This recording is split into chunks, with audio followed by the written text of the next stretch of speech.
Quando vocês falaram da falsa invasão alienígena, o que é exatamente isso? O que é a falsa invasão? Então, São as notícias que são plantadas e soltadas, são os avistamentos que estão cada vez mais frequentes, são os números de contatados que estão aumentando. O que é a falsa invasão alienígena? A falsa invasão são programas de naves com tecnologia reversa alienígena que existem, a gente sabe que existem, né? Inclusive faz parte dessas divulgações que estão acontecendo nos Estados Unidos, para simular um ataque massivo extraterrestre, inclusive envolvendo disparos, né, contra a população e fazendo abduções, ou seja, e vão ser coisas reais, não vão ser só holografias, como era suspeita lá do Sergey Brin.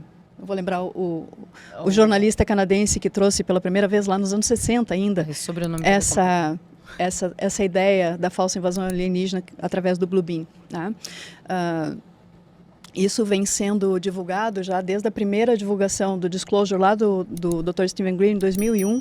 Isso é trazido publicamente, né, como a última carta, a última cartada a ser disparada. Né? Então, e quem faria isso? Quem tem hoje o controle dos poderes do globo, né, da Terra.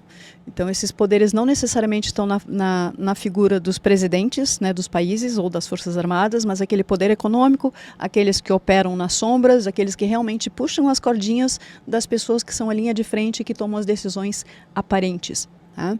Então, esse seria uma última forma de tentar assumir o controle, e acho que a gente pode falar em aumentar a colheita. A gente está em momentos de final de ciclo. E em final de ciclo se tem colheitas. Tá? Então, isso aí isso permeia a maior parte das religiões, né, das tradições religiosas e mesmo das culturas que não seguem religiões, mas são culturais, falando dessas mudanças de ciclo. E a gente está nesse período agora de fechando um grande ano, 25 mil anos, onde vai existir uma mudança planetária. Chico já falava, né, da transição planetária, e é disso que se trata. Então, quando os controladores que existem, né, os controladores ocultos, sabem que o jogo está encerrando, eles querem aumentar sua colheita da melhor forma. E eles mantêm esse controle através, principalmente, das frequências baixas, de medo, vergonha, culpa. E é nisso que se constitui hoje a nossa sociedade, né? Estimulando sempre esse tipo de energia. E nada melhor do que uma grande invasão de fora, né? Para fazer o medo aflorar em quem acha que isso só pode ser do mal. E aí que vem toda essa cultura hollywoodiana né, das mídias trazendo sempre os alienígenas como alguma coisa ameaçadora. E aí a gente tem todo um pessoal ligado à espiritualidade, à ufologia, dizendo, não, a gente trabalha com esse pessoal. Né? Tem muitos deles que estão aqui para nos ajudar e vem trazendo esses alertas, inclusive com elevem sua frequência, o planeta está elevando a sua frequência, quem não conseguir se igualar nessa frequência não vai conseguir, é por sintonia.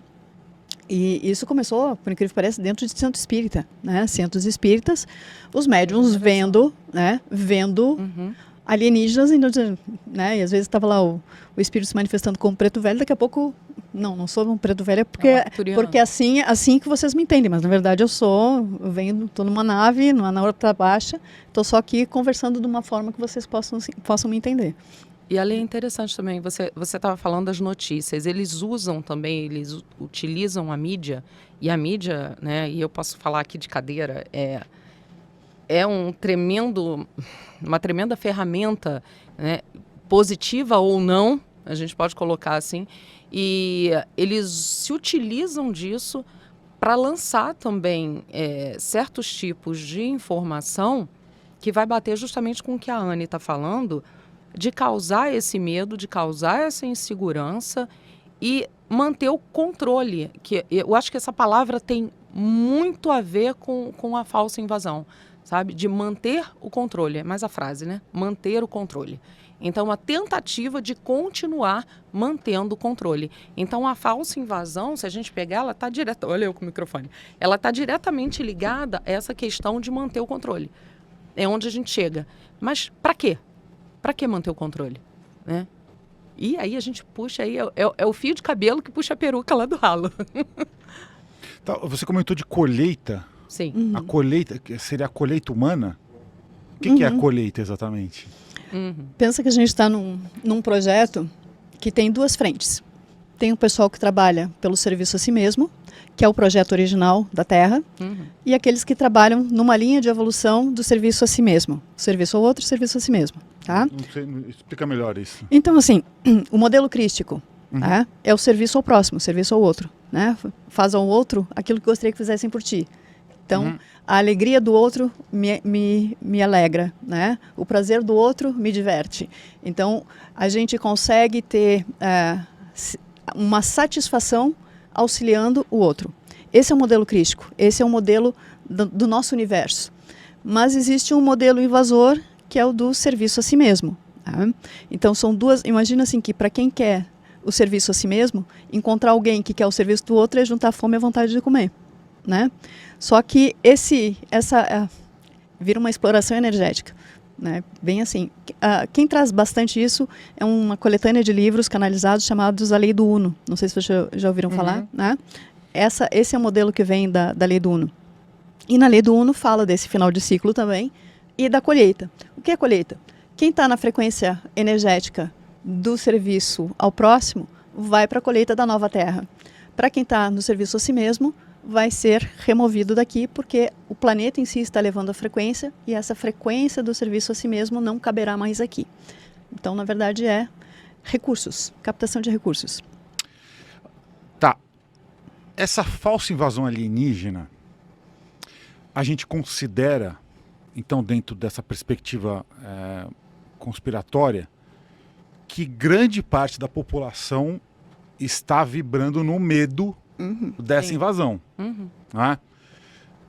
Porém, é que aí a gente já começa a entrar na nossa bolha mística aqui, que assim, tem o nosso canal, tem toda a cena mística no Brasil, de todas as pessoas e de uma grande parte da população que acredita na vida alienígena, mas como eles sendo positivos e benevolentes.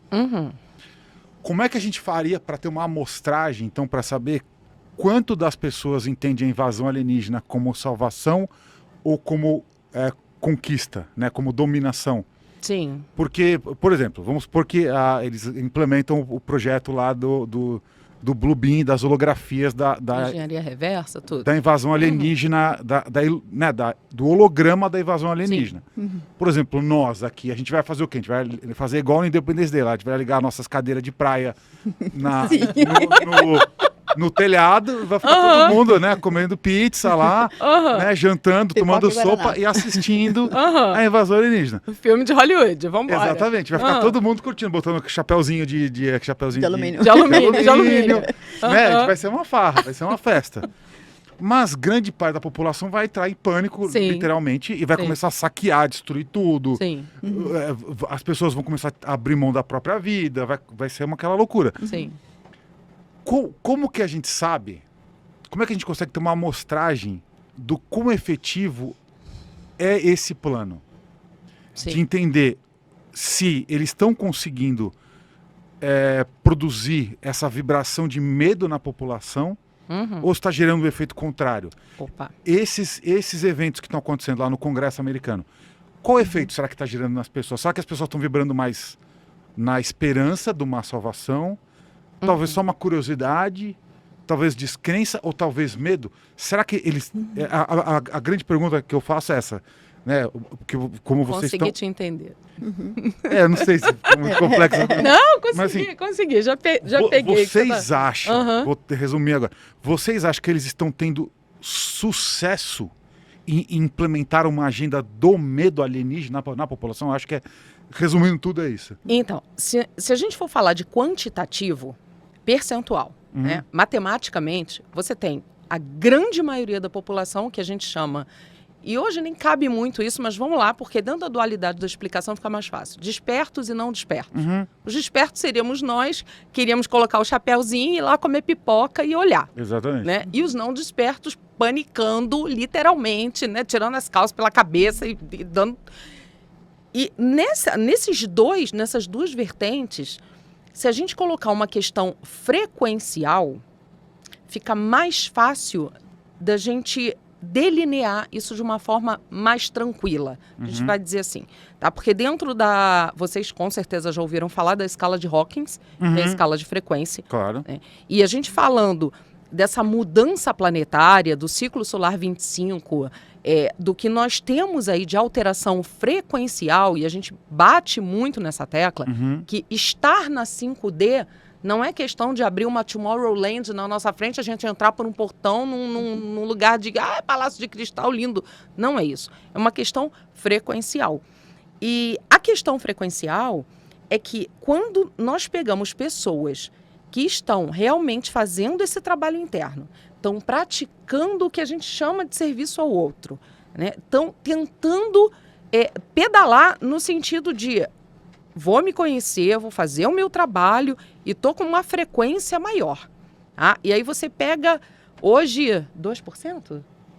Vai, 2% da população e o resto não. Está todo mundo ali na frequência do medo. Só que esses 2%, Alê, o que você tem de resultado quando você pega uma criatura que está vibrando numa frequência mais alta e pega 10 que estão vibrando numa frequência mais baixa, é como se você pegasse analogicamente um pedregulho dessa uma pessoa e tacasse na água, e aquelas pessoas todas são pedrinhas pequenininhas. A frequência mais alta, ela tem, como a gente fala, né, a luz, né, ela tem um poder vibracional muito mais amplo. A gente não vai falar maior. É muito mais amplificado. Reverbera bem mais. Reverbera de uma forma muito mais intensa. Então, a gente sai do quantitativo. E aí, essa questão do medo é o quê? É fazer com que... Qual é a nossa missão? A missão de vocês aqui também, né? E assim, não, vocês estão nessa missão também, de fazer com que as pessoas adquiram conhecimento para conseguirem entender essa realidade que a gente está vivenciando hoje e para dizer assim, não, eu não vou ficar com medo de uma coisa que não tem porquê, né? Porque quanto mais conhecimento você adquire, é mais fácil também de você soltar essas algemas. Não que para você elevar a frequência seja necessário você ter conhecimento, porque são duas coisas diferentes. Mas sim, contribui muito e ajuda muito para que a gente esteja nesse âmbito. E aí o medo vai pelo buraco. Entra ralo adentro, porque não sustenta. Simplesmente não sustenta. Porque se você pegar uma parcela da população que esteja o que a gente chama de desperta e colocar aí em âmbito vibracional e uma outra que não, essa daqui que é muito menor, ela vai causar um barulho muito maior. É bem assim. Então, é onde a gente consegue ver luz no fim do túnel e dizer assim, aí a gente tem chance, né? Porque se for colocar quantitativo, a gente vai falar, não, a gente tá ferrado, né? Porque a maioria da população da Terra tá dormindo, não tá. Porque o sistema faz isso, né? Propositalmente, com que você não acredita nisso, não acredita. E os filmes estão aí para quê? Para botar Alien, o Oitavo Passageiro, aí ver aquelas coisas todas. ET, assim. Gente, se a gente olhar o humano em si, o humano é bonzinho? Se a gente for pegar espécimes humanas, né, e colocar, vai falar, tem uns que são assustadores, que a gente sai correndo, né? Então... E quando a gente fala de outras consciências de fora ou de dentro, se chega no mesmo conceito, eu consigo qualificar uma população inteira como? É na média? Né? Então vai ter os extremos, vai ter os muito bons e os muito ruins. Vão ter aqueles que estão interessados numa agenda positiva do nosso ponto de vista e outros que estão interessados numa agenda positiva do ponto de vista deles, né? Visando o próprio interesse. Então o mundo é dual, a gente está na dualidade. Sim. E por isso, e mais, a gente está navegando no desconhecido, são cegos guiando cegos, é assim que a gente vai. E hoje o que a gente mais vê é muita gente falando muita coisa, né? Então a gente está sendo inundado por informações. E aí fica sempre aquela pergunta, como é que eu sei o que é verdade e o que não é? Aonde que eu acho a desinformação no meio da informação? Por isso que a gente sempre bate na porta. Sente com o coração. Vê aquilo que ressoa, vê aquilo que te deixa confortável. Se te causou medo, ansiedade, angústia e tirou o controle das tuas mãos e colocou nas mãos do terceiro, não é do bem, não é bom. Tá? Então, esse é o grande alerta. E isso, a gente desenvolve esse filtro interno. Seguidamente, a gente está escutando coisas, nossa, isso aqui é legal. Daqui a pouco, não, isso aqui não. Mas tudo bem, deixa isso de lado, porque a gente está vendo muito isso. A revelação, mesmo dentro do nosso território dos ditos despertos ou despertandos, está entremeada de desinformação também. Até porque a gente não tem uma fonte de consulta que vai dizer, isso aqui é certo, isso aqui não é. Né? Então, a gente tem que ir sentindo, pisando devagar no terreno para não se assustar e não cair. Agora, assim, qual a população, percentual da população que realmente encararia como uma grande ameaça? Eu acho que a maioria da população, não sei se 2% só, mas eu te diria que a grande maioria da população hoje está totalmente alheia a esse. 98%. Por mais que siga, que saiba, não, o pessoal está conversando alguma coisa, não, acho que deve ter. Mas é aquela coisa, deve ter vida lá fora, né? Lá em Andrômeda, deve ter algum planeta habitado, deve ter alguma coisa assim, ou quem sabe tem os homenzinhos verdes em Marte, mas eles não estão aqui. Então, isso não faz parte do dia a dia, não faz parte das conversas. Então, numa iminência de algo assim acontecer, sim, vai ser muito surpreendente e muito desafiador. Então, eu imagino que seja um plano efetivo e por isso que a gente bate tanto na tecla de, né? Abra as janelas e vê o que está aí fora. É importante a gente entrar também nesse assunto, quando a gente fala de reptiliano, quando a gente fala de pleiadiano, quando a gente fala de arconte, vamos falar de consciências, né, do próprio humano terreno. Dentro da dualidade, não existe ninguém absolutamente mal ou absolutamente bom. A gente transita. São faixas frequenciais. Né? Nós temos pensamentos ruins, todos nós. Né? É onde a gente... Vamos largar aqui de hipocrisia, de dizer o que eu falo assim. Quando uma pessoa fala assim, não tenho ego, a gente fala assim, foge. Foge, porque isso daí não tem. A gente está aqui encarnado e a gente está fazendo o nosso papel de aprender. E todos esses seres, se a gente for olhar, né, o multiverso como uma grande universidade...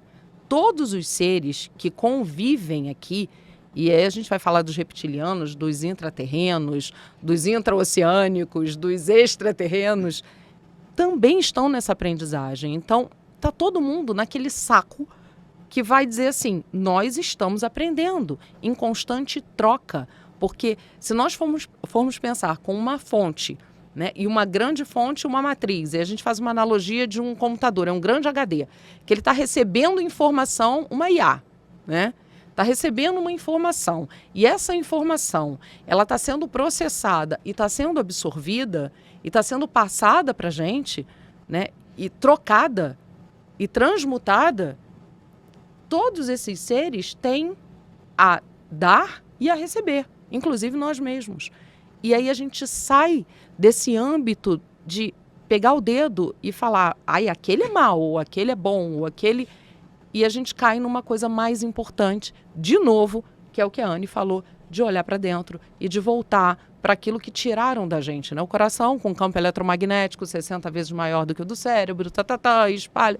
E aí a gente entra numa questão muito mais séria, que é a questão de como é que a gente vai olhar para esses alienígenas, né? E são diferentes. E a gente também tem essa formatação do... Peraí, um insetoide. Você dá de cara com um insetoide. Até a gente mesmo, né? Um ser de 3 metros de altura, um louva-a-Deus com...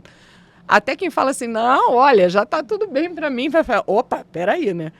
E é muito isso, porque a gente não vivencia. Então, fica difícil, às vezes, colocar, até para quem tem essa realidade... no imaginário, que não tem nada de imaginário, no consciencial, está aqui no físico, nessa convivência. Então, essa preparação de abertura de consciência é muito importante. E eu acho que é isso, esse papel que vocês estão fazendo aqui, que nós estamos fazendo e tantas outras pessoas. Né?